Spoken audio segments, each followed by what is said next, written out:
What is going on, guys? Today we're doing another Team of the Knockout stage review, and it is going to be 87 rated Giroud. I thought, you know what, give him a try. He's got an 82 to begin with, and then he managed to go get an 84.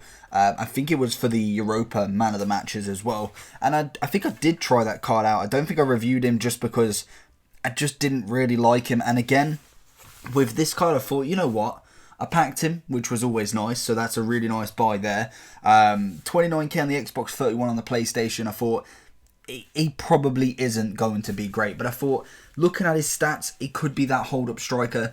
Obviously, his pace is very low, so that is always something to consider. And I thought, you never know, he might be that kind of player that can turn on the spot and give a shot, and that's about it.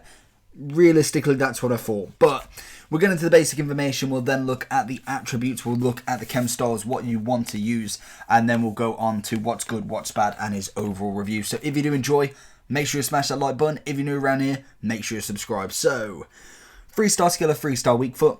Not really great, not really the most fantastic skill and weak foot in the world. Left-footed, which is always nice, to be honest, getting them left-footers on that right side of the striker. 6'4", so a really tall striker.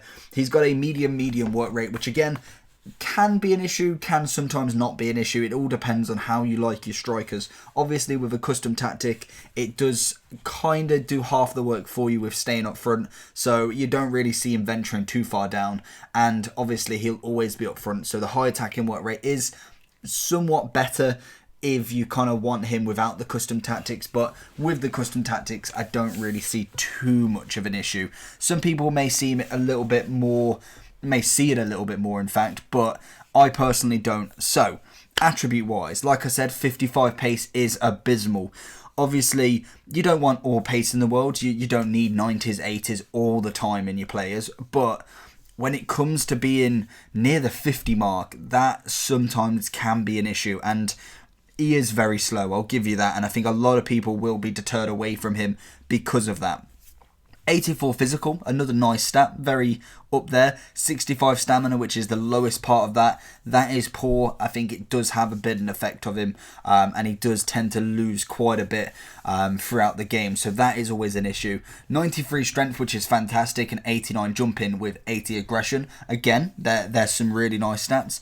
88 short pass with 86 vision. I like that. That's something different. 99 heading accuracy. So if he does manage to get himself in the box, he's got a very nice head, and he is 6'4". So realistically, this player, what you want him to do is literally stand in that middle of the penalty box and just stay there all game. Don't matter about being offside, just stand there. I'll cross the ball in, you whip the head in. That is all you want him to do, and that's probably the main stat of him.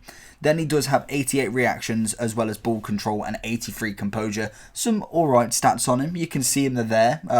Whether or not they're that useful, that's for you to decide. But then he does have the 90 shooting, which is what brought me to this card.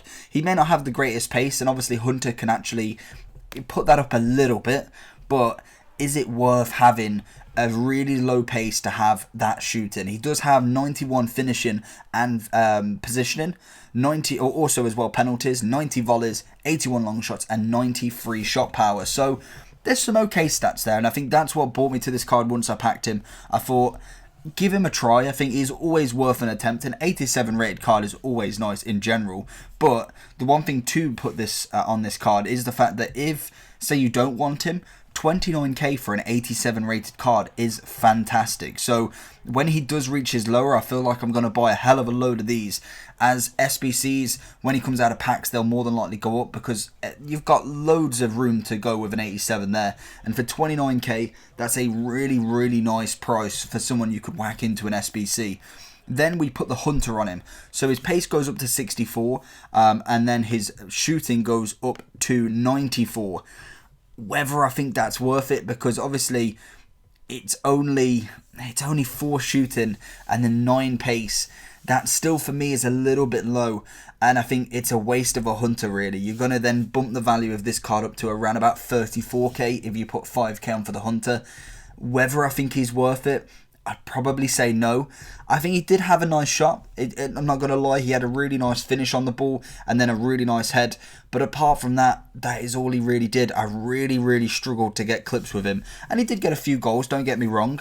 I think that's, regardless with any card, I played quite a few matches more than I would with many of these player reviews, as I don't really want to sit there and play 10 to 20 matches with them, because then either you're getting a hell of a load of clips that really you could just kind of scoot into say 5 games, and you kind of know really after the first 3 matches. Personally, I know how a player's going. I think 5 is kind of like the nice amount for the clips, but anything more than that, I think you're overdoing it, and that really shows that this card just doesn't get involved too much. So for me, he isn't worth it. I think the best thing about this card and why it came out is the fact that he's 29k for an 87 rated card.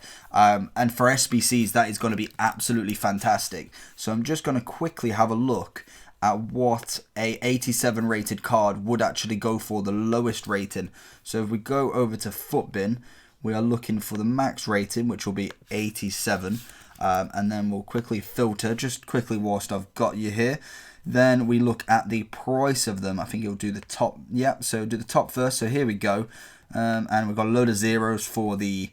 here we go. So yeah, so you've got Iniesta 28k as well as Alisson 28k. Obviously this is at this moment in time. There's quite a considerable amount for 28k, so he's probably sitting around about the right price. He is 1, 2, 3, 4, 5, 6, 7, 8, 9th lowest 87 rated. So if he does tend to drop a little bit more, or you do manage to pack him, you're probably getting a very nice value for an SBC card right there. And that's probably what I'm going to do with this card. Is obviously he's not a team of the week, so he won't count towards that.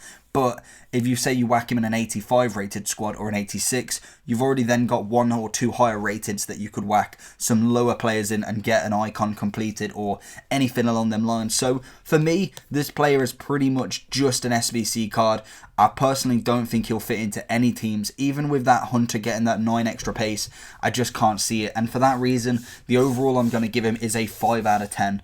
And it's probably the lowest review I've done. And I thought, I got halfway through doing his games and I thought, is he worth it? But I kind of wanted to at least show you that I'm using some cards as well that are not necessarily working for me as well and aren't the greatest. And it seems when I did a few of the lower rated ones last time, everyone just wanted to see what everyone is like. So I thought I'd do it. It's kind of like a little one for you. So hopefully you did enjoy. If you did like, smash that like button. If you are new around here, make sure you subscribe. And if you do like Giroud, let me know down below. And I'll see you all for the next one. Peace.